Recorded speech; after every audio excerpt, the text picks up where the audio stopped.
Attendez. Ça va pas du tout là. Je reviens. Ah, bah voilà. Ça fait pas de mal, un petit peu de changement.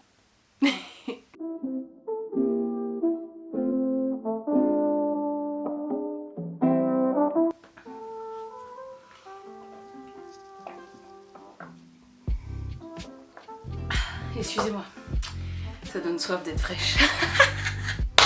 Yo, salut, j'espère que tu vas bien et re-bienvenue sur cette chaîne. Je suis dans une humeur un peu bizarre. Je suis pas dans une bonne période en ce moment, on va pas se mentir.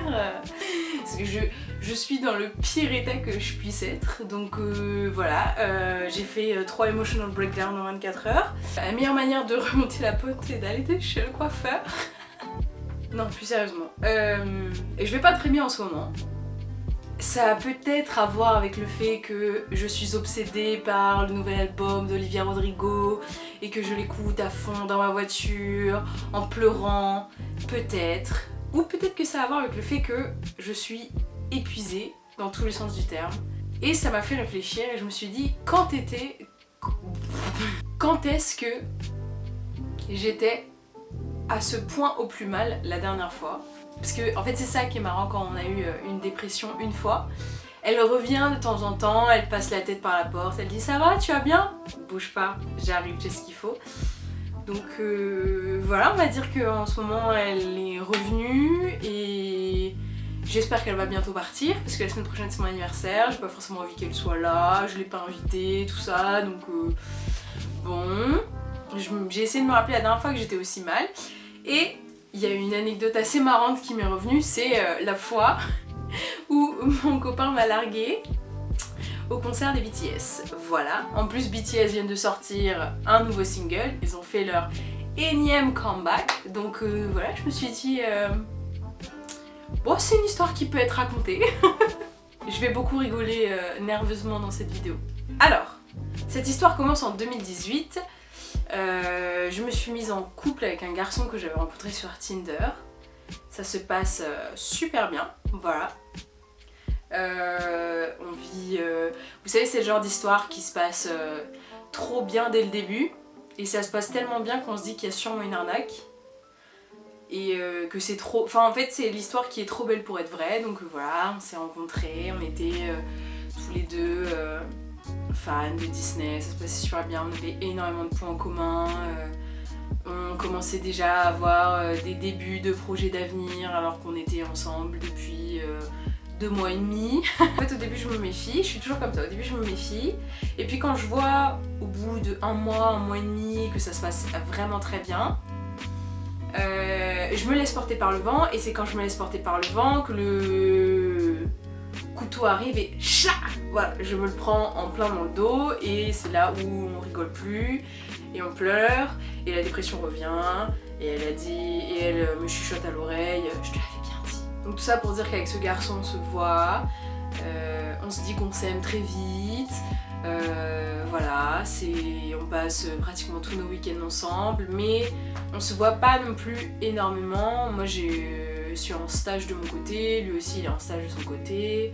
En plus moi je travaille le week-end parce que j'ai un job étudiant.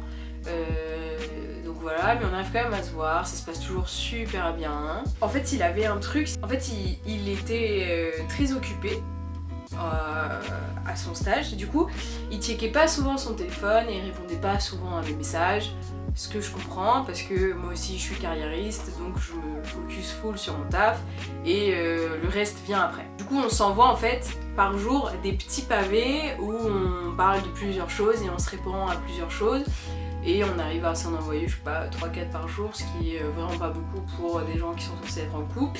Et d'ailleurs j'avais un collègue de travail qui me disait oh là tu t'embrouilles avec ton mec non, parce que vu la longueur des messages, j'étais en mode non c'est notre manière de parler, t'es en mode ah ouais chelou. Et du coup tout ça pour dire que ce garçon n'était pas hyper présent sur les réseaux sociaux, même s'il les avait, et n'était pas non plus hyper présent par message dans les dernières semaines. Donc on s'est mis ensemble je crois début août.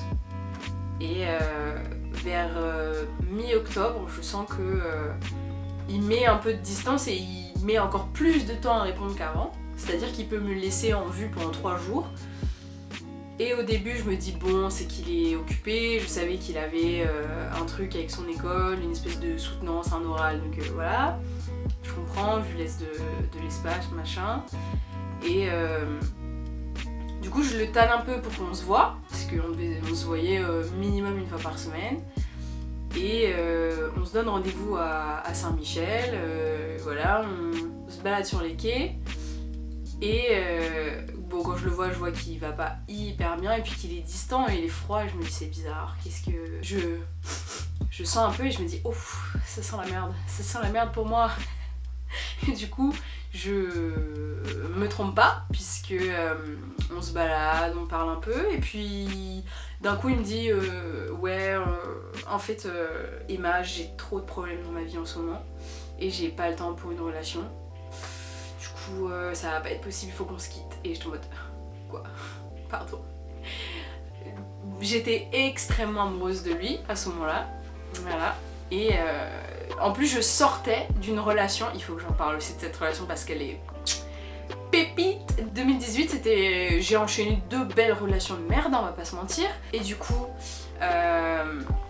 il me dit il faut qu'on se quitte. Et moi, au début, je dis bah pourquoi? Il me dit j'ai des problèmes, je veux pas rentrer dans les détails parce que lui de toute façon n'est pas non plus vraiment rentré dans les détails. Mais en gros il avait des problèmes familiaux qui faisaient qu'il avait envie de se concentrer sur ses problèmes plutôt que sur une relation. Attention, je le conçois, il n'y a aucun souci. Mais moi du coup, vu mon caractère, j'étais en mode bah, mais moi je peux être un pilier pour toi, on peut s'aider mutuellement et tu peux te reposer sur mes épaules, je vais t'aider, je vais être un soutien, je fais le premier, c'est une période pas facile mais c'est pas une raison pour me tège parce que j'étais extrêmement amoureuse de lui donc je ne voulais pas qu'il me tège et je me rappelle il m'a sorti une phrase, il me disait mais ça fait quoi, ça fait 2 mois et demi, presque 3 mois qu'on se connaît, tu peux pas dire que t'es aussi amoureuse de moi que ça. Et j'étais moi, oh pardon, c'est qui m'a dit je t'aime au bout d'1 semaine et demie? Ferme ta gueule, dis donc. Donc mais bon, sur le coup, j'ai pas relevé parce que j'étais complètement abrutie par l'amour, hein. Et donc je lui dis, je le supplie, je lui dis laisse-moi une chance, je t'en supplie, je t'aime trop, machin. Et il me dit beaucoup de fois non, et à la fin, il cède et il me dit ok d'accord, mais me mets pas la pression pour que je réponde aux messages, me mets pas la pression pour que machin. Je me dis ok, pas de soucis, je te laisse de l'espace, voilà. Et je crois qu'il me fixe une deadline en mode dans 1 semaine, je te recontacte et on en reparle et je te dis comment ça se passe de mon côté et si on peut être ensemble. Et moi, débile comme je suis, je dis oui bien sûr, ok d'accord. Et je me rappelle appeler ma meilleure amie Clara et lui dire je sais que ça va marcher et tout, je suis trop optimiste. Quelle conne, mais quelle conne. Du coup, 1 semaine passe et il s'avère que nous tombons un 19 octobre. Et le 19 octobre, c'est quoi? C'est le concert du groupe de K-pop BTS. À l'époque, je suis extrêmement fan d'eux et je les aime toujours d'ailleurs, juste je me suis un peu éloignée de ça, mais ça n'empêchera pas que au prochain concert qu'ils font, je serai en train de danser comme une tarée dans les gradins. Si vous voyez une blonde en train de danser toute seule, avec son army bomb, parce que je l'ai, hein, ce sera moi. Voilà, je ne louperai jamais un de leurs concerts, c'est juste trop bien. Donc j'arrive vers 23h devant Bercy, le jeudi soir. C'est un truc d'ailleurs que je ne referai plus jamais pour personne, hein, parce que dormir par terre pour un concert, c'est pas possible. Donc je rejoins mon meilleur ami qui m'avait gardé la place avec ses amis à lui, c'était trop cool. Donc on se cale, je me rappelle, il faisait super froid. Et j'étais sous mon espèce de duvet là, et j'étais comme ça, et j'avais mon téléphone, et je lui avais envoyé un message, j'avais envoyé un message à ce gars du coup, qui était censé être encore mon copain. Et du coup, on arrivait à la date butoir de la semaine qui s'était écoulée. Et je lui envoie un truc du genre quelle est ta décision et est-ce qu'on peut en parler, est-ce qu'on peut s'appeler en sachant que je lui avais envoyé je crois 3 messages avant et qu'il m'avait pas répondu, que je laisse ce message et je m'attends absolument pas à ce qu'il réponde. Et qu'est-ce qu'il fait? Il me répond genre mais 10 minutes après, donc monsieur j'ai pas mon téléphone à côté de moi, enfin il me dit je t'appellerai demain vers 10h. Et quelle connasse je suis. Enfin il me dit 1h et je suis en mode non c'est pas possible, non, avant ou après. Parce qu'en fait à l'heure où il voulait m'appeler, à Bercy, il mettait en vente la merch de BTS et moi je voulais absolument acheter l'Army Bombe la petite boule qu'on secoue au concert. Et du coup on dort, enfin on essaie de dormir, et puis je crois que la mise en vente de la merch était à 9h et on commence à aller faire la queue pour la merch et on fait la queue pendant genre 1h et quelques, plus d'1h, et 10h passent et du coup il m'appelle et au début je vois pas, il me rappelle et je suis en mode merde. Et je décroche et je dis je te rappelle parce que là je peux pas. Et je raccroche. Et il y a mon meilleur ami à côté de moi et je commence à trembler. Je lui dis Chris, il faut que tu restes avec moi quand je vais le rappeler parce que je peux pas, je vais craquer. Il me dit ok, t'inquiète, je vais rester avec toi. Donc on arrive, j'achète mon Army Bombe. C'était sur l'espèce d'estrade qu'ils ont fait maintenant à Bercy. Et on redescend. Et je dis à Chris, bon je vais l'appeler, tu peux rester avec moi. Sauf que là où on faisait la queue, parce qu'on était dans la fosse, et là où on faisait la queue pour la fosse, ils avaient entouré ça de barrières. Et il y avait... comment on appelle ça déjà? Il y avait genre des gens qui nous donnaient le petit déj le matin, parce qu'il y avait des fans qui étaient là depuis genre 1 semaine et qui campaient. Donc la mairie de Paris avait débloqué des gens pour venir nous surveiller pendant qu'on campait en gros, enfin pendant qu'on était là, et du coup on était entourés de barrières et on était cloisonnés dans une zone spéciale pour les premiers arrivés en fosse, enfin trop bizarre, voilà, bref.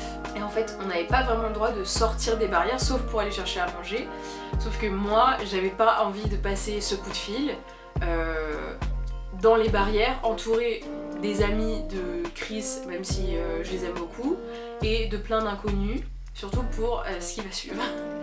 Donc je lui dis viens avec moi, faut que j'aille enfin faut que je sorte un peu, et je commence à me poser à un endroit et je l'appelle. Directement, il y a un agent de la sécu qui vient nous voir et qui dit il faut pas rester là, machin. Et mon meilleur ami, trop mignon, il se met entre moi et le garde du corps et il dit non mais elle est au téléphone. Il dit ok mais faut qu'elle revienne dans la queue. Il dit non elle peut pas, elle reste au téléphone. Ok. Et là je comprends en fait qu'à chaque fois que je suis au téléphone et que je m'arrête, il y a un garde, enfin il y a un mec de la sécu qui arrive et qui me dit de dégager. Donc en fait je commence à adapter un stratagème, c'est que je tourne tout autour des barrières en boucle comme ça. Et je suis au téléphone avec du coup mon futur ex-copain. Et du coup je parle avec ce copain et je lui dis du coup, enfin t'as passé une bonne semaine, qu'est-ce qui se passe, raconte-moi. Et il me dit, je me rappelle plus exactement parce que mon cerveau il oublie tout ce qui me fait un peu mal, donc voilà. Et il me dit mais Emma, c'est trop compliqué, on peut pas rester ensemble, on se connaît pas depuis assez longtemps, moi je suis trop pris par ma famille, j'ai trop de problèmes. Et je suis en mode mais quoi? Et là je me rappellerai toute ma vie de ça. Là je vrille dans ma tête. Il y a une vis qui coinçait tout mon muscle de parole, qui débloque tout, et là je commence à crier. Et je dis quoi? Mais comment ça? Mais comment t'oses?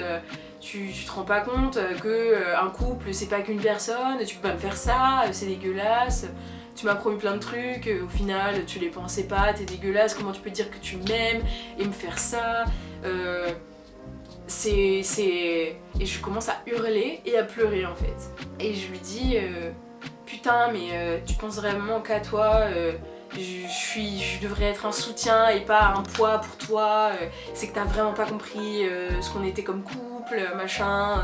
En gros je lâche tout parce que dans ce couple en fait je fermais beaucoup ma gueule et je voulais être quelqu'un que j'étais pas, tout ça, donc bon, c'était pas du tout parti sur des bonnes bases.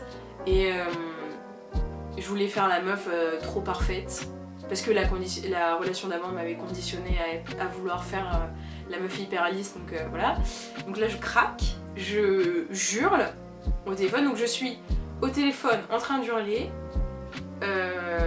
et puis je subis, vous savez, ce moment où on se dissocie de soi-même et je me vois de l'extérieur et je me vois en train de crier et je me dis mais qui es-tu ? Pourquoi tu es comme ça ? Et mon meilleur ami qui vraiment s'est mis à faire le satellite autour de moi et à tourner comme ça pour empêcher toutes les personnes qui viennent me voir de me parler. Genre vraiment parce que ce soit les gens de la sécurité, les gens qui nous donnaient le petit déj ou même des fans qui passaient, tout le monde venait me parler à ce moment-là et était en mode non mais elle va bien, non mais laissez-la, non mais... Donc vraiment, Chris, à vie je te remercierai genre de m'avoir juste protégée parce que j'étais pas du tout en état de recaler les gens à ce moment-là. Mais de toute façon il le sait, je l'ai déjà remercié plein de fois. Et du coup je suis au téléphone et je lui dis du coup là c'est fini. C'est ça, c'est fini. Et il me dit oui. Ah si. Je lui dis en tout cas c'est dégueulasse. Genre là je suis à ce concert. Je t'avais dit que ça faisait 5 ans que j'attendais que les BTS viennent en France et que enfin j'avais mes places, tout ça. Et là tu me fais ça ce jour-là, c'est dégueulasse. Ça se fait pas. Et il me dit ah je suis désolée. Et je me dis ouais bah ça veut rien dire. La meuf trop vénère. Et du coup on coupe, je sais plus comment ça se finit mais je raccroche hyper violemment et là je fonds en larmes dans les bras de mon meilleur ami et je suis deg, je suis au fond du trou et je me dis mais putain mais comment il ose me faire ça ce jour-là, ce jour de ouf et tout. Et mon meilleur ami juste il était en mode trop chou, il savait pas quoi dire, j'étais en mode c'est pas grave, ça va aller. Donc je reviens dans la queue, les copines de Chris trop mignonnes qui me disent ça va, je dis ça va aller, en vrai ça va aller, les BTS, voilà, enfin en vrai j'ai le meilleur événement post-rupture du monde puisque là je vais assister à un concert des BTS donc ce soir je serai au top et ça va pas louper puisque après j'étais au top, j'ai passé un super concert de ouf. Après en fait la journée s'est déroulée assez normalement. Je pensais pas trop à lui même si j'avais la boule ici là sur le sternum de la boule d'angoisse et tout qui était là mais on va dire que l'événement m'a grave fait oublier tout ça, genre je me suis mise en bombe, on est allé au concert, c'était trop bien, hein. On a passé un putain de concert, j'étais dans la fosse, j'étais au 4e rang, mais on va dire qu'au bout d'un mois j'étais remise de cette rupture et voilà. Non, je sais pas trop comment finir. Je sais pas s'il y a un détail qui m'a intercepté. Ah si, j'ai continué à lui envoyer un message de temps en temps parce que... Ah oui, je lui ai dit que je voulais qu'on reste amis parce que je lui ai dit je trouve qu'on s'entend bien, c'est trop bête de gâcher cette entente. J'aimerais vraiment qu'on reste amis. Il m'a dit oui, moi aussi, mais il me faut me laisser du temps, machin, donc voilà. Je me rappelle que les semaines plus tard, en fait, le truc c'est que j'ai pas compris parce que notre couple se passait très bien et d'un coup ça a vrillé en 380. Il me donne plus de nouvelles, enfin il m'a vraiment ghosté, genre à partir de ce jour-là, il m'a ghosté, il a répondu à aucun de mes messages. Jusqu'à ce que... En fait, parce que moi j'étais dans l'espoir que peut-être on se remettrait ensemble un jour, puisque je l'aimais. Mais j'ai très vite compris que ça se ferait pas. J'ai fait avec, et puis en vrai je me suis remise très vite de cette rupture parce que ça faisait même pas 3 mois qu'on était ensemble, donc voilà. Et puis j'ai rencontré quelqu'un d'autre, ça s'est très bien passé. Enfin, il n'y a vraiment pas de quoi en faire un drame, mais c'est vrai que le fait qu'il m'ait largué le jour que j'attendais le plus de l'année, ça m'a cassé les couilles quoi. J'étais en mode ah le connard quand même, il ose faire ça ce jour là quoi. Il ose me guélard le jour où je vais voir Namjoon quoi. Kim Namjoon, putain, la vie de ma mère, que ça faisait 5 ans que j'attendais ça et ça m'a foutu de seum. Voilà. Mais à part ça, voilà. Et ben en vrai, c'est la fin de la vidéo. J'ai pas d'autre chose à raconter. Merci d'avoir regardé. N'hésitez pas à laisser un commentaire. Racontez-moi votre pire rupture s'il vous plaît, ça m'intéresse de ouf. J'ai un like. Et puis bah en vrai, abonnez-vous hein. Allez, ciao.